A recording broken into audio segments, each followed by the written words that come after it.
ఓం నమో భగవతే వాసుదేవాయ. ఆత్మబంధువులందరికీ నమస్కారం. 592వ నామం గోపతి. నిన్న గోహిత అన్నారు, గోవుల్ని రక్షించేవాడు అన్నారు. ఈరోజు గోవులకు పతి అంటే పతి అన్న మరి హితమన్నా వాటిని రక్షించడమే, వాటి హితాన్ని కోరడమే. పతి అన్న మరి ఆయన ఆ గోవులకి అధిపతి అయ్యి వాటిని రక్షిస్తూ ఉన్నట్లే. సమస్త ఈ ధాత్రీతలానికి అధిపతి అయినటువంటి స్వామిని గోపతి అంటారు. భూమాత మరి ఎంతో కరుణామూర్తి, క్షమయా ధరిత్రి అంటారు. అటువంటి భూమాతకి కూడా ఆయన అధిపతి. మరి ఈ గోవులకు అధిపతి అవ్వటం వల్ల గోవుల్ని రక్షించటము, మరి వాటి యొక్క క్షీరము తల్లి పాలతో సమానం అంటారు. వాటి యొక్క పాలు అంటే గోవులో ఎవరున్నారు? సమస్త దేవతలు ఉన్నారు. ఆ గోవుని పూజించిన, మరి దానికి నమస్కారం చేసుకున్న, ప్రదక్షిణ చేసిన వాళ్ళకి ఎంతో పుణ్య ఫలం వస్తుంది. ఆ పాలను త్రాగితే సంపూర్ణమైన ఆరోగ్యము కలుగుతుంది.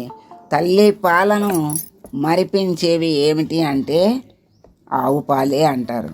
పసి పిల్లలకు సైతం ఆరోగ్యంగా చక్కగా తల్లిపాలు లోటు వచ్చినప్పుడు ఆవు పాలనే వాడతారు.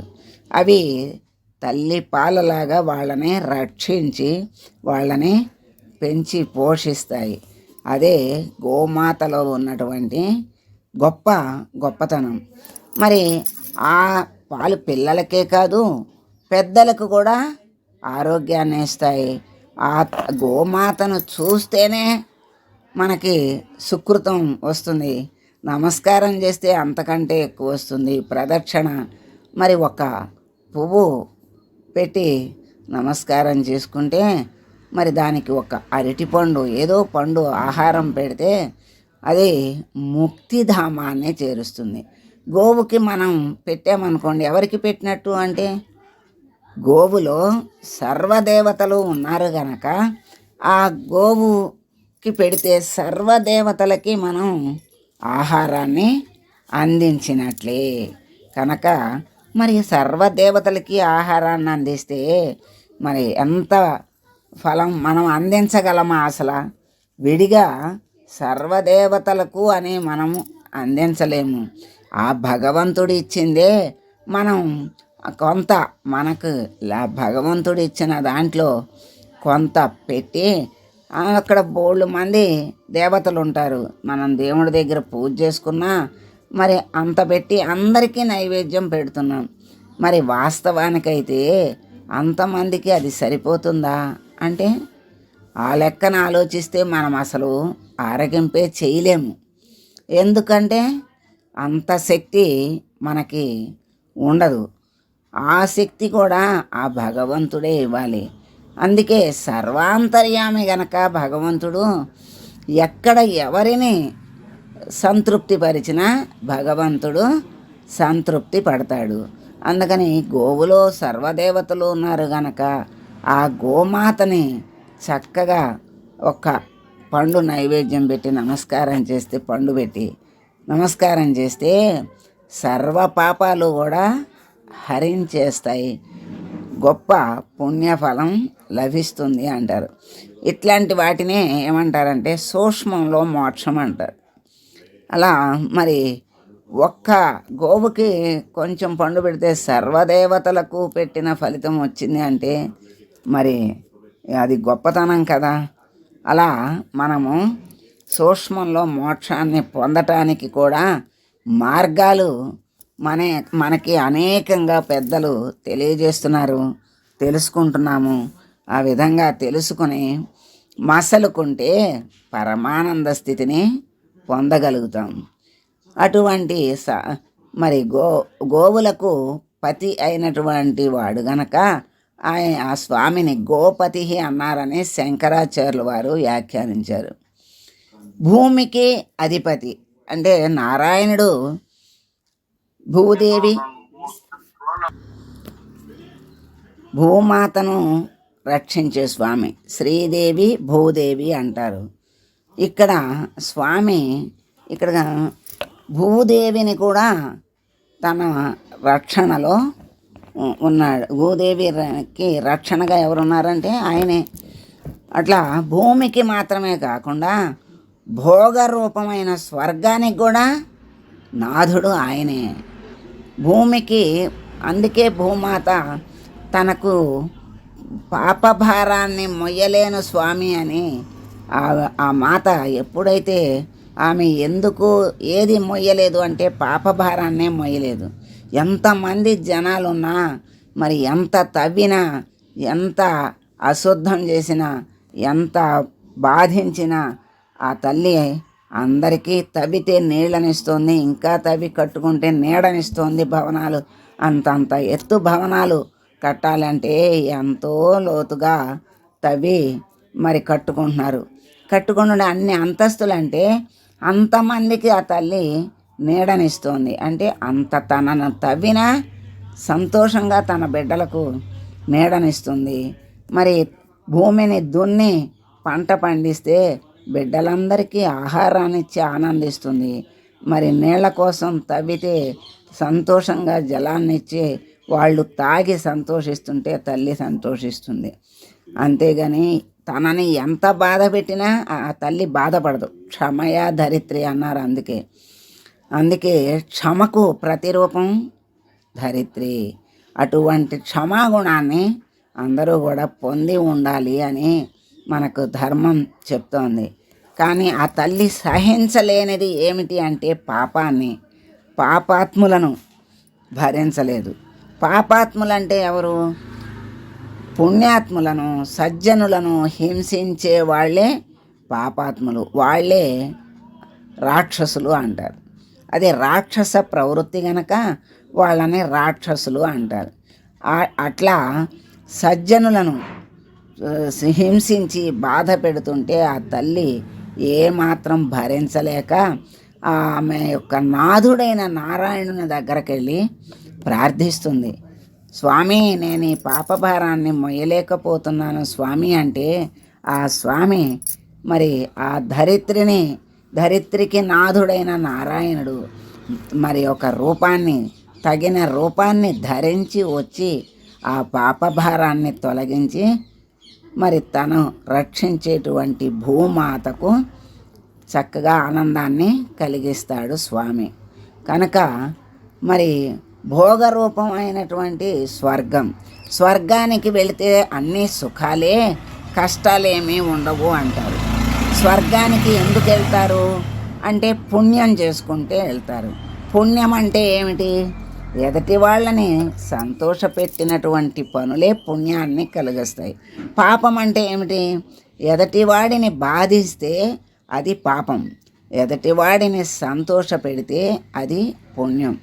ఆ పని కూడా సంతోషపెట్టే పని అంటే ధర్మబద్ధమైనటువంటి పనులు చేసి మరి ధర్మాత్ముల్ని సంతోషపెట్టాలి. అంటే ఒక మాట విన్నామంటే దానికి ఎవరికి తోచిన విధంగా వాళ్ళు వాటిని మలుచుకుని సంతోషపెడితే మరి మోక్షమే కదా, స్వర్గమే కదా అని మరి దుష్కార్యాలు చేయించేవాడు సంతోషపడాలని దుష్కార్యాలు చేసి వాళ్ళ సంతోషానికి మేము కారణమయ్యామంటే భగవంతుడు ఒప్పుకోడు. సంతోషం అంటే సాత్వికమైన జనులు సంతోషించాలి. మరి మంచి పనులు చేయాలి, మంచి పనులు చేసి సంతోషపెట్టాలే కానీ దుర్మార్గపు పనులు చేసి సంతోషపెట్టాలని చూస్తే భగవంతుడు పొరపాటును కూడా సంతోషపడడు, శిక్షించి తీరతాడు. ఎలా శిక్షిస్తాడు అంటే వాళ్ళ కర్మలే వాళ్ళ శిక్షలకు కారణమవుతాయి. అలా పరమాత్మ భూమికి భారం కలిగినప్పుడు భూభారాన్ని తగ్గించడానికి పరమాత్ముడు వచ్చి ఆ దుష్టుల్ని సంహరిస్తాడు.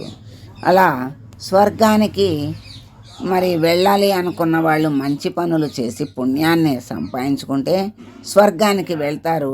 అక్కడ ఆనందంగా కష్టం అనేది లేకుండా ఉంటారు. కానీ ఆ పుణ్యం ఫలం అయిపోగానే మళ్ళీ భూమి మీదకే రావాలి, మళ్ళీ జన్మ ఎత్తాలి. అంటే ఎలాంటి జన్మ అంటే అప్పుడు ఉత్తమమైన జన్మలు వస్తాయి. అంటే పుణ్యం చేసుకుని ఉన్నాడు కనుక దానికి తగిన మంచి సుకృతమైనటువంటి జన్మలు వస్తాయి. అలా ఆ జన్మల్ని ఎత్తి మళ్ళీ ఆ జన్మల్ని సార్థకం చేసుకుని ముక్తిధామానికి వెళ్ళాలి. అంటే భక్తి స్వర్గాన్ని ఇస్తే జ్ఞానం ముక్తినిస్తుంది. ఆ జ్ఞాన మార్గంలో నడవాలి, ఆ ముక్తిని పొందాలి. ఎక్కడి నుంచి వచ్చాం మనం అంటే ఆ పరమాత్మ నుండి మనం వచ్చాం కనుక అక్కడ మధ్యలో మనకి పరమాత్మకి జీవుడికి మధ్యలో మాయ అనేది అడ్డం ఉంది. ఆ మాయ తెరని తీస్తే పరమాత్మ దర్శనం అవుతుంది. ఆ మాయని దాటి వెళ్తే చాలు ఆయనలో లీనమైపోతాం. ఆ ఒక్క పని మనం చెయ్యగలిగితే ఆ పరమాత్మలో లీనమవటం కష్టం కాదు, చక్కగా లీనమైపోతాం. మరి ఆ మాయని తొలగించాలి అంటే మాయలో నుంచి మనల్ని పుట్టించాడు భగవంతుడు. మరి మాయ మనల్ని జయిస్తుందే కానీ మనం మాయని జయించలేం. మరి ఎలా ముక్తి పొందాలి అంటే మళ్ళీ పరమాత్మనే మనం ఆశ్రయించాలి.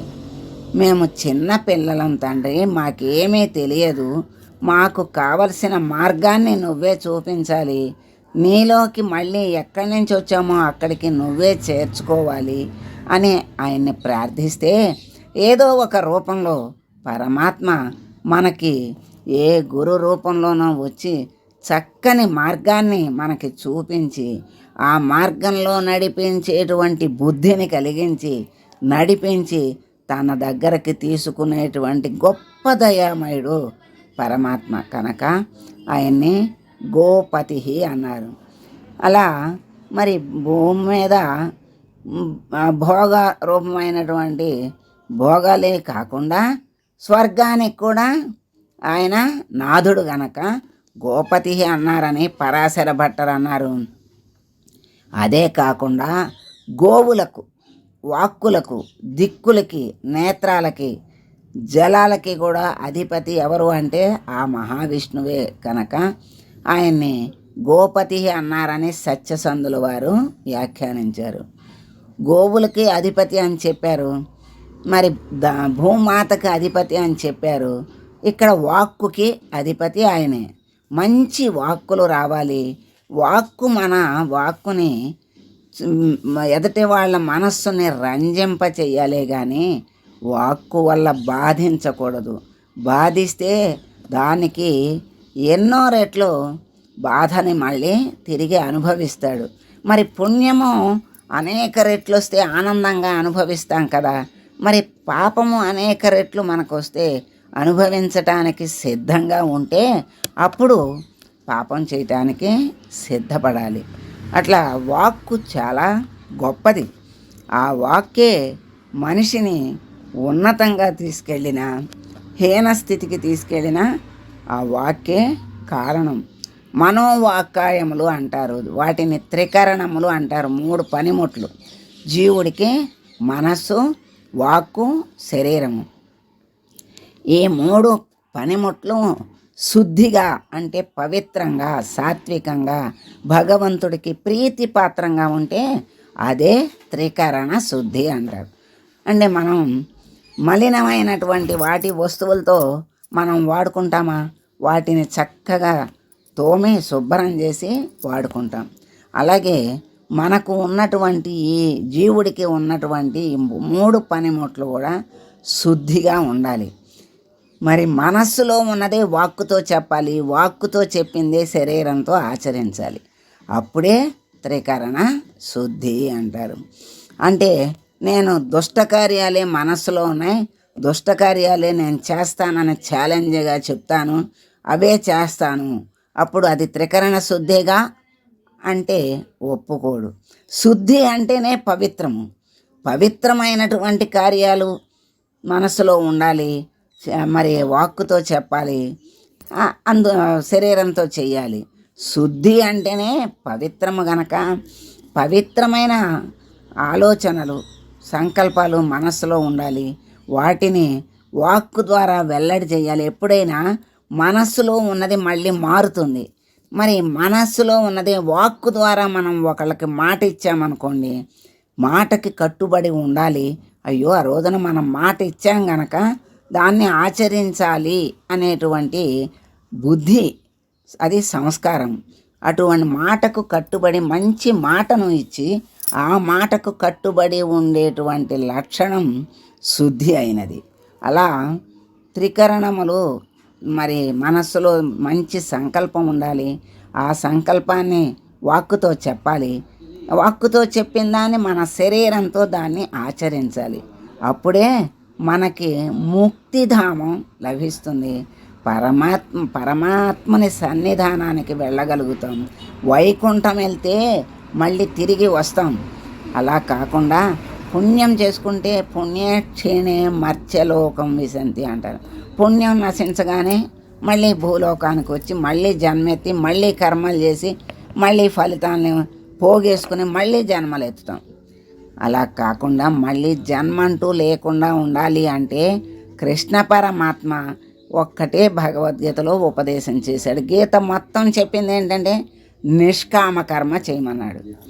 అలా నిష్కామ కర్మ చేస్తూ మరి పరమాత్మని ఎప్పుడూ మనస్సు యందే తలుస్తూ కర్మ చెయ్యద్దా అంటే నీ ధర్మబద్ధమైన కర్మలన్నీ చెయ్యి, అవి భగవంతునికి అర్పణ చెయ్యి, ఫలితాలను ఆశించకు. అప్పుడే నీకు ముక్తి లభిస్తుంది. అప్పుడు పాప కర్మ ఫలాలు పుణ్యకర్మ ఫలాలు ఏమి మిగలవు కనుక అప్పుడు ముక్తి ధామాన్ని పరమాత్మ చేరుస్తాను అని స్వయంగా పరమాత్మే చెప్పాడు కనుక ఆ విధంగా మనం నడుచుకున్నప్పుడు పరమాత్మ సంతోషిస్తాడు. అటువంటి వాక్కులకి దిక్కులన్నిటికీ కూడా పరమాత్మే అధిపతి.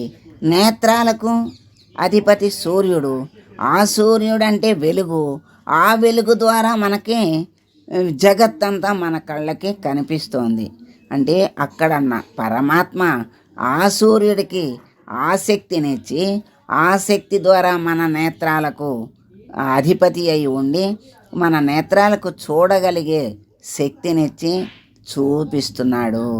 కనుక నేత్రాలకు అధిపతి, జలానికి కూడా అధిపతి పరమాత్మే. జలము అంటే నారాయణుడు, నారము అంటేనే జలము. ఆ జలానికి అధిపతి కనుకనే ఆయన చక్కగా శయనించి ఉంటాడు.